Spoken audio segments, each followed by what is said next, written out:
Ito na mga bossing, yung sliding gate natin. So malapit nang matapos. Kulang na lang is yung mga masilya saka pintura. So okay na siya. Yan, so check natin. Ito yung lock nya nung pang tao. So meron din siyang talaga ng padlock. Tapos ito naman yung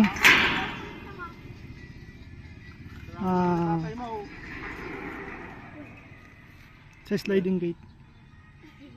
Ayan o.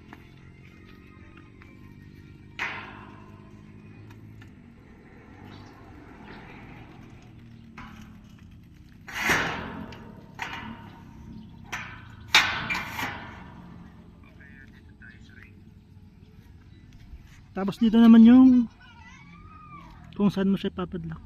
Ayan o. So lilihain na lang ito mga boss. Saka